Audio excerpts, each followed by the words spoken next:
My name is Professor Michio Kaku. I'm a professor of theoretical physics at the City University of New York, and I specialize in something called string theory. I'm a physicist, and some people ask me the question, what has physics done for me lately? I mean, do I get better color television? Do I get better internet reception with physics? And the answer is yes. You see, physics is at the very foundation of matter and energy. We physicists invented the laser beam.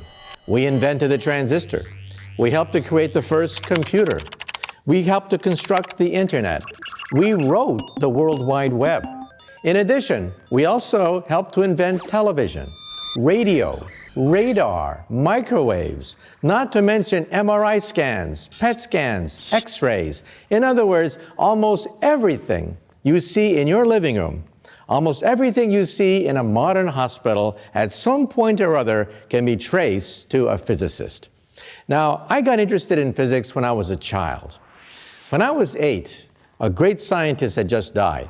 I still remember my elementary school teacher coming into the room and announcing that the greatest scientist of our era has just passed away. And that day, every newspaper published a picture of his desk, the desk of Albert Einstein. And the caption said, I'll never forget, the unfinished manuscript of the greatest work of the greatest scientist of our time.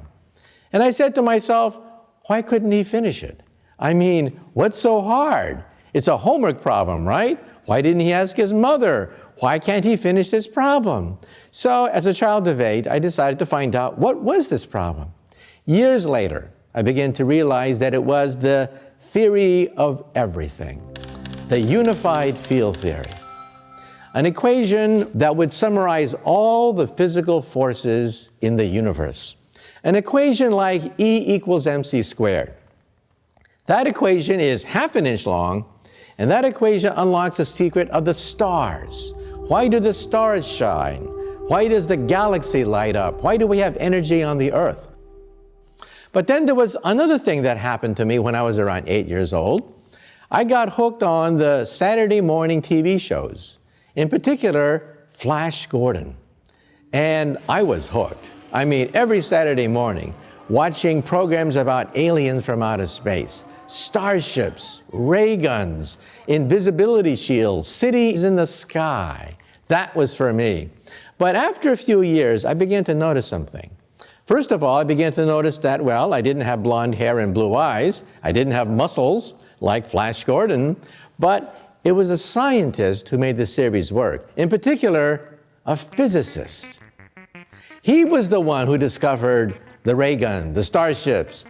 He was the one who created the invisibility shield. And then I realized something else. If you want to understand the future, you have to understand physics. Physics is at the foundation of all the gadgetry, the wizardry, all the marvels of the technological age. All of it can be traced to the work of a physicist. Most of science fiction is, in fact, well within the laws of physics, but possible within maybe 100 years. And then we have impossibilities that may take 1,000 years or more.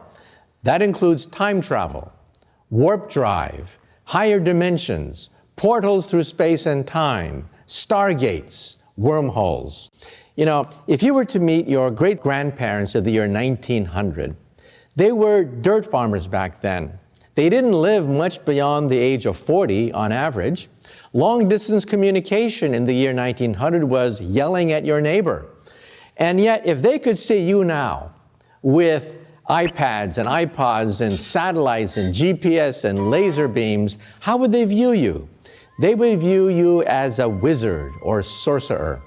However, if we can now meet our grandkids of the year 2100, how would we view them? We would view them as gods, like in Greek mythology. Zeus could control objects around him by pure thought, materialize objects just by thinking. And their perks, being a Greek god, Venus had a perfect body, a timeless body, and we are beginning now to unravel the genetics at the molecular level of the aging process. And then Apollo, he had a chariot that he could ride across the heavens.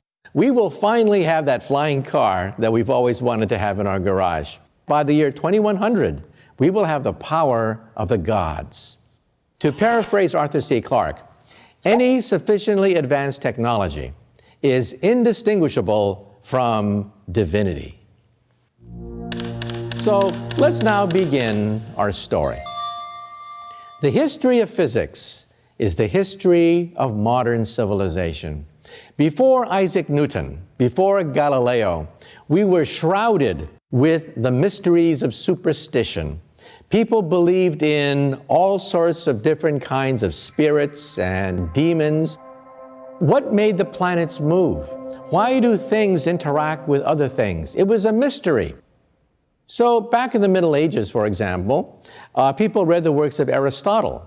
And Aristotle asked the question, why do objects move toward the earth?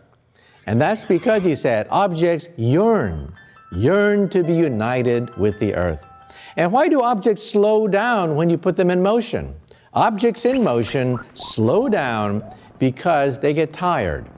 These are the works of Aristotle, which held sway for almost 2,000 years until the beginning of modern physics with Galileo and Isaac Newton. When the ancients looked at the sky was full of mystery and wonder. And in the year 1066, the most important date on the British calendar, there was a comet which sailed over the battlefield of Hastings. It frightened the troops of King Harold, and a young man from Normandy swept into England and defeated King Harold at the Battle of Hastings, creating the modern British monarchy. But the question is, where did the comet come from? What was this comet that mysteriously paved the way for the coming of the British monarchy? Well, believe it or not, that same comet, the very same comet that initiated the British monarchy, sailed over London once again in 1682. This time, everyone was asking the question, where do comets come from? Do they signal the death of the king? Why do we have messengers from the heavens in the sky? Well, one man dared to penetrate the secrets of comets, and that was Isaac Newton. In fact, when Isaac Newton was only 23 years old, he stumbled upon the universal force of gravitation. According to one story, he was walking on his estate in Woolsthorpe, and he saw an apple fall. And then Isaac Newton saw the moon. And then he asked the key question which helped to unlock the heavens. If apples fall, does the moon also fall? And the answer was yes. And that answer overturned thousands of years of mystery and speculation about the motions of the heavens. The moon is in free fall. Just like an apple, the moon is constantly falling toward the earth. It doesn't hit the earth because it spins around the earth and the earth is round, but it's acting under a force of gravity. So Newton immediately tried to work out the mathematics, and he realized that the mathematics of the 1600s was not sufficient to work out the motion of a falling moon. So what did Isaac Newton do?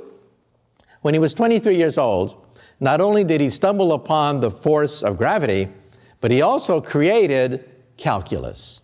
In fact, he created calculus at the rate at which you learn it when you're a freshman in college. And why did he create calculus?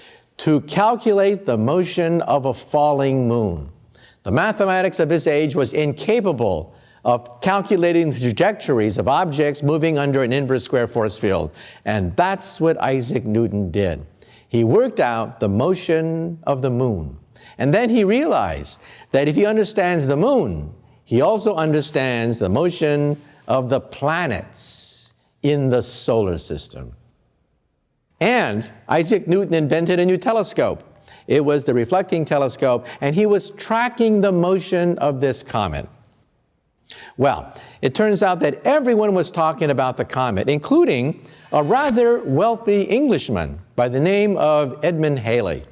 So Edmund Halley, being a wealthy merchant, decided to make a trip to Cambridge to talk to England's illustrious scientist, Sir Isaac Newton. Well, Edmund Halley asked Newton, "What do you make of this comet?" No one understands comets. They're a mystery. They've been fascinating people for centuries, for millennia. What are your thoughts? And then, I paraphrase, but Isaac Newton said something like this. He said, "Oh, that's easy. That comet is moving in a perfect ellipse. It's moving in an inverse square force field. I've been tracking it every day with my reflecting telescope, and the path of that comet conforms to my mathematics exactly." And of course, we don't know what Edmund Halley's reaction was, but I paraphrase. He must have said something like this: "For God's sake, man, why don't you publish the greatest work in all of scientific history? If correct, you have decoded the secret of the stars, the secret of the heavens. Nobody understands where comets come from." And then Newton responded and said, "Oh, well, it costs too much.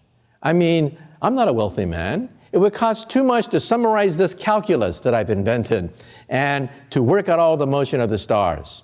And then Halley must have said this: "Mr. Newton, I am a wealthy man. I have made my fortune in commerce. I will pay for the publication of the greatest scientific work in any language." And it was Principia, the principles, the mathematical principles that guide the heavens. Believe it or not, this is perhaps one of the most important works ever written by a human being in the 100,000 years since we evolved from Africa. Realize that this book sets into motion a physics of the universe. Forces that control the motion of the planets.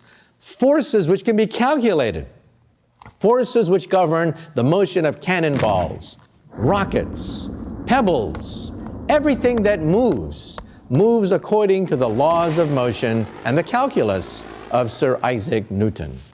In fact, even today, when we launch our space probes, we don't use Einstein's equations. They only apply when you get near the speed of light or near a black hole. We use Newton's laws of gravity. They are so precise that when we shoot a space probe right past the rings of Saturn, we use exactly the same equations that Isaac Newton unraveled in the 1600s. That's why we've been able to unravel the secrets of the solar system, complements of the laws of motion of Isaac Newton. So what Newton did was not only did he set into motion the ability to calculate planets, he also set into motion a mechanics. Machines now operated upon well-defined laws. Newton's 3 laws of motion. The first law of motion says that objects in motion stay in motion forever unless acted on by an outside force. You see that in an ice skating rink. You shoot a puck and it goes all the way down forever unless acted on by an outside force. That's different from Aristotle's law of motion. Aristotle said objects in motion eventually stop because they get tired. The second law of motion says force is mass times acceleration, and that equation made possible the Industrial Revolution. Steam engines, locomotives, factories, machines, all of it due to the mechanics set into motion by Isaac Newton's second law of motion, force is equal to mass times acceleration. And then Newton had a third law of motion. For every action, there's an equal and opposite reaction. That's the law of rockets. That's why we have rockets that can sail into outer space. So the lesson here is, when scientists unraveled the first force of the universe, gravity, that set into motion the Industrial Revolution. a revolution which toppled the kings and queens of Europe, which displaced feudalism, ushering in the modern age, all because a 23-year-old gentleman looked up and asked the question, does the moon also fall? You know, when I was a kid growing up in California, I would see pictures of the Empire State Building. And I said to myself, how could they possibly build such a big building and not know that it's going to fall? Why doesn't it fall? They didn't build scale models of the thing. You couldn't have an Empire State Building that big to test whether it's going to fall or not. How did they know ahead of time that that building wouldn't fall? And the answer is Newton's laws of motion. In fact, today I teach Newton's laws of motion, and you can actually calculate the forces on every single brick of the Empire State Building. Using Newton's second law of motion, force is mass times acceleration. When Newton unraveled the force of gravity, that was the first force.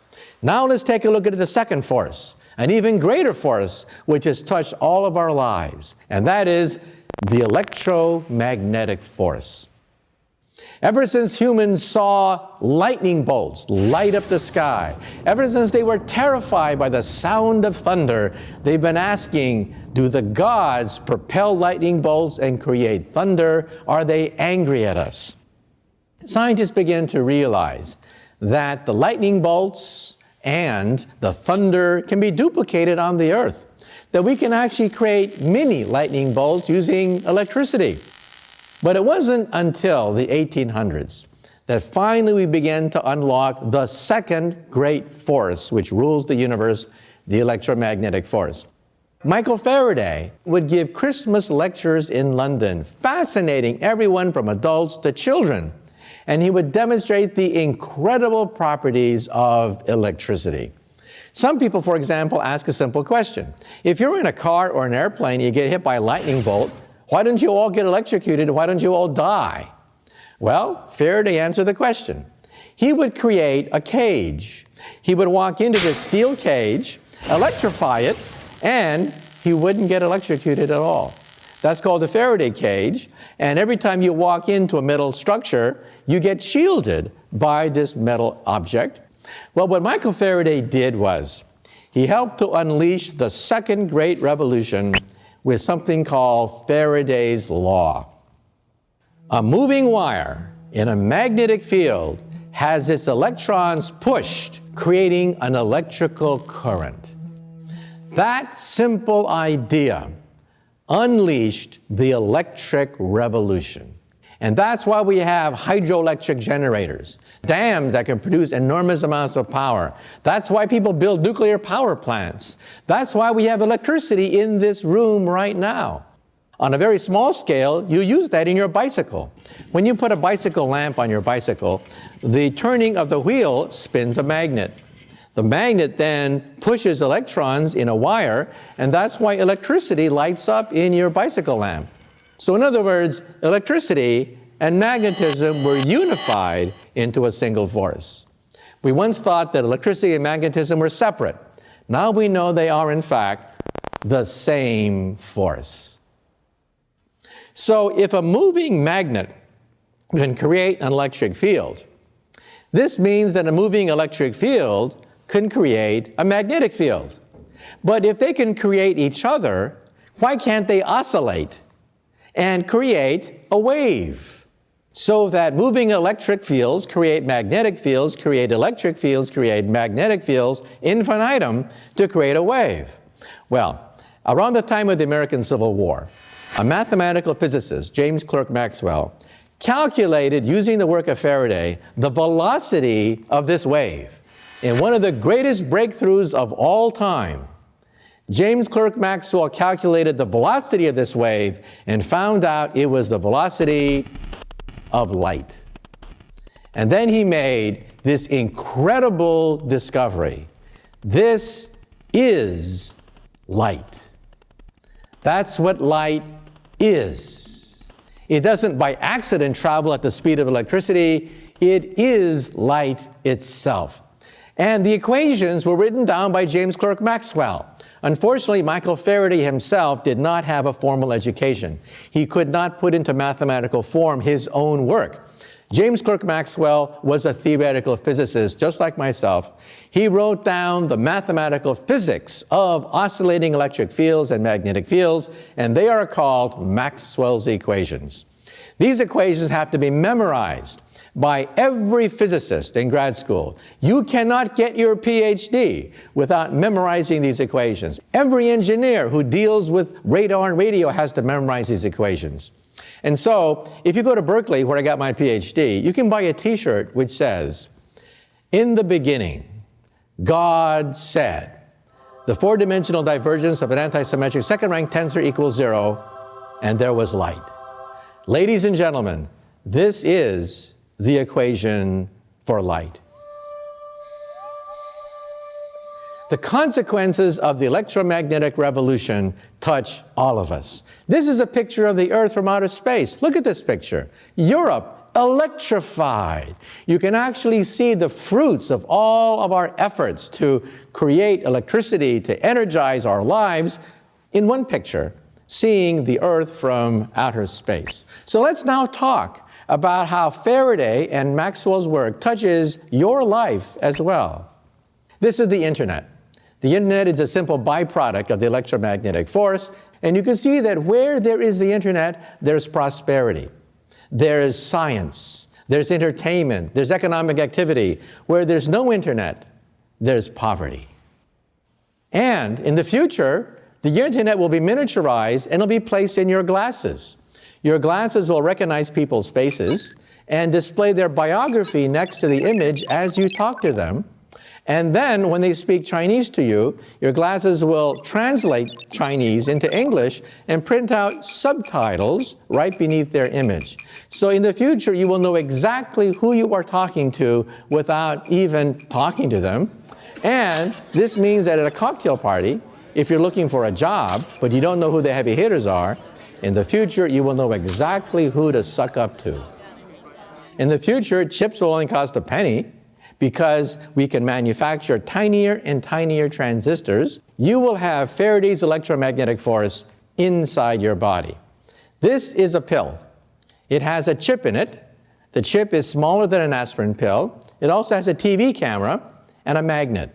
When you swallow it, the magnet guides the camera, taking pictures of your stomach, your intestines, because we all know what middle-aged men fear the most, colonoscopies. And this gives new meaning for the expression, Intel inside. Now, let's talk about the next great forces which rule the universe. We talked about gravity, which allows us to calculate the motion of the planets. The mechanics created by Newton helped to unleash the Industrial Revolution. Michael Faraday worked out the electromagnetic force, which gave us the wonders of the electric age. And now let's talk about the nuclear age, the stars and the sun. People have been fascinated by the sun. Apollo was the god that strode across the heavens in his fiery chariot. But hey, when you calculate how long coal or oil will burn like the sun, you realize that in just a few hundred years, the sun would burn to a crisp. So what could possibly last for billions of years? There must be a new force, a nuclear force. Einstein and others helped to unravel the secret of the stars. The nuclear force comes in two types, weak and strong. The weak nuclear force governs radioactive decay. The strong nuclear force is one of the strongest forces in the entire universe. It's so strong, it holds our protons together ever since Genesis, the beginning of time. The equation which allows for the liberation of energy is Einstein's famous equation, E equals mc squared. What Einstein showed was that the faster you move, the heavier you get. So your weight is not a constant. When you move very rapidly, you get heavier, something which we measure every day in the laboratory.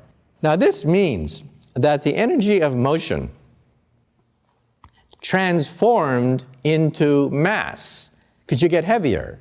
Now listen carefully. The faster you move, the heavier you get, which means the energy of motion, E, turns into m, your mass.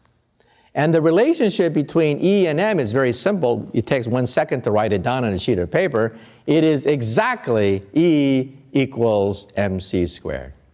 So the nuclear force helped to explain the secret of the sun, but it also created a Pandora's box. Because inside the nucleus of the atom are particles. And when you smash these particles, what do you get?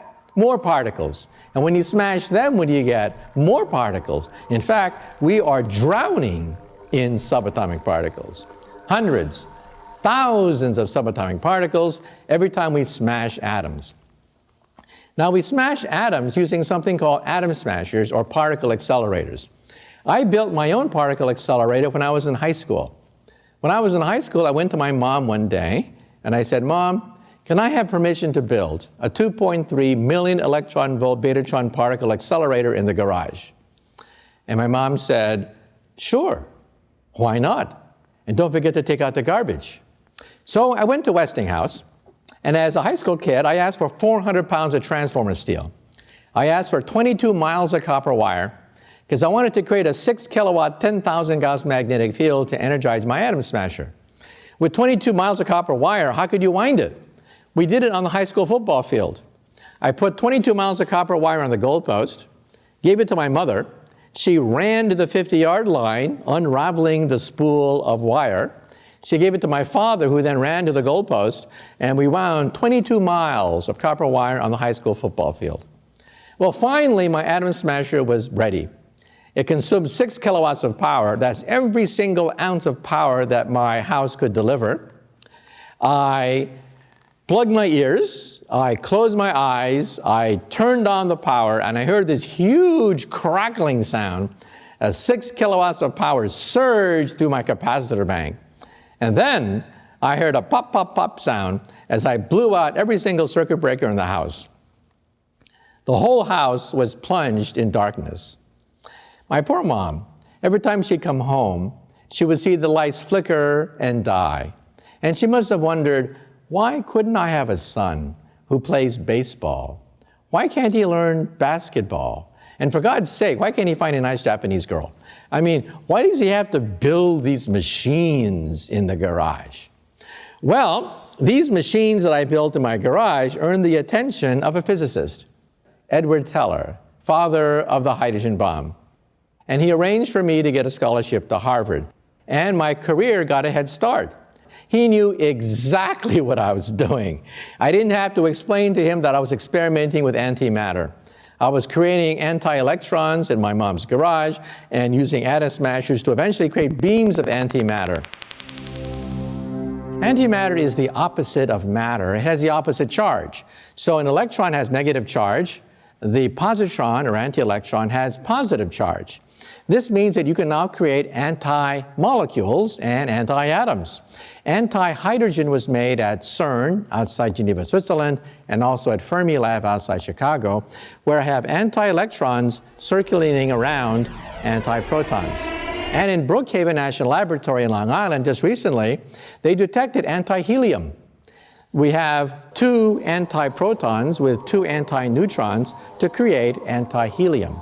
For every piece of matter, there's a counterpart which is made out of antimatter.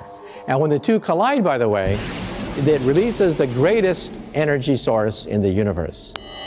It is 100% conversion of matter to energy by Einstein's equations, E equals mc squared. Inside the nucleus of the atom, we have particles upon particles when you smash them apart. In the 1950s, we were drowning in subatomic particles. In fact, J. Robert Oppenheimer, the father of the atomic bomb, once made a statement. He declared that the Nobel Prize in physics should go to the physicist who does not discover a new particle this year. That's how many particles were being discovered. So let's talk about the particle zoo. Right now, we physicists have unlocked hundreds, thousands of subatomic particles. And we've been able to piece them together into a jigsaw puzzle. It's called the Standard Model. It has 36 quarks, 19 free parameters, 3 generations of quarks, no rhyme, no reason, but this is the most fundamental basis of reality that we physicists have been able to construct. Billions of dollars, 20 Nobel Prizes have gone into the creation of the Standard Model, and it is the ugliest theory known to science, but it works. There's one piece missing, and that one piece that's missing is called the Higgs boson. We expect to find it. We want to create a higher version of this theory. And that theory, we think, is string theory. String theory is based on the simple idea that all the 4 forces of the universe, gravity, the electromagnetic force, and the 2 nuclear forces, can be viewed as music. Music of tiny little rubber bands. So if I had a super microscope and I could look right into the heart of an electron, what would I see? I would see a vibrating rubber band. And if I twang it, it turns into a neutrino. I twang it again, it turns into a quark. I twang it again, it turns into a Yang-Mills particle. In fact, if I twang it enough times, I get thousands of subatomic particles that have been cataloged patiently by physicists. String theory, we think, is a theory of everything. Now, string theory, in turn, can be summarized in an equation about an inch long. That's my equation. This is called string field theory. And how will we test it? We are building a machine, the biggest machine of science ever built in the history of the human race, outside Geneva, Switzerland. It is the Large Hadron Collider. So the Higgs boson, we think, will be created by the Large Hadron Collider, a tube 17 miles in circumference with 2 beams of protons circulating in opposite directions, then slamming together, creating a shower of particles. And among these particles, we hope to find the Higgs boson. But not only that, we hope to find particles even beyond the Higgs boson. The next set of particles beyond the Higgs boson are sparticles. The next layer of the jigsaw puzzle are called sparticles, superparticles, nothing but higher vibrations, higher musical notes of a vibrating string. And what else could we do? We can also unlock the secrets of the Big Bang. You see, Einstein's equations break down at the instant of the Big Bang and the center of a black hole. The 2 most interesting places in the universe are beyond our reach using Einstein's equations. We need a higher theory, and that's where string theory comes in. String theory takes you before the Big Bang, before Genesis itself. And what does string theory say? It says that there is a multiverse of universes. Where did the Big Bang come from? Well, Einstein's equations give us this compelling picture that we are like insects on a soap bubble, a gigantic soap bubble which is expanding, and we are trapped like flies on flypaper. We can't escape the soap bubble, and that's called the Big Bang theory. String theory says there should be other bubbles out there in a multiverse of bubbles. When 2 universes collide, it can form another universe. When a universe splits in half, it can create 2 universes, and that, we think, is the Big Bang. The Big Bang is caused either by the collision of universes or by the fissioning of universes. If there are other dimensions, if there are other universes, can we go between universes? Well, that, of course, is very hard. However, Alice in Wonderland gives us a possibility that maybe one day we might create a wormhole between universes. This is a wormhole. Think of taking a sheet of paper and putting 2 dots on it. The shortest distance between 2 points is a straight line. But if I can fold that sheet of paper, then perhaps I can create a shortcut through space and time, called a wormhole. This is a genuine solution of Einstein's equations. We can actually see this in string theory. The question is, how practical is it to go through one of these things? We don't know. In fact, there's a debate among physicists today. Stephen Hawking, many physicists are jumping into the game of trying to figure out whether it's physically possible to go all the way through a wormhole. Because if you could, then you might be able to use this as a time machine. Since string theory is a theory of everything, it's also a theory of time. And time machines are allowed in Einstein's equations, but to build one is extremely difficult. Far more energy is required than a simple DeLorean with plutonium. You know, trillions of years from now, the universe is going to get awfully cold. We think the universe is headed for a big freeze. All the stars will blink out. Stars will cease to twinkle. The universe will be so big, it'll be very cold. At that point, all intelligent life in the universe must die. The laws of physics are a death warrant to all intelligent life. There's only one way to escape the death of the universe, and that is leave the universe.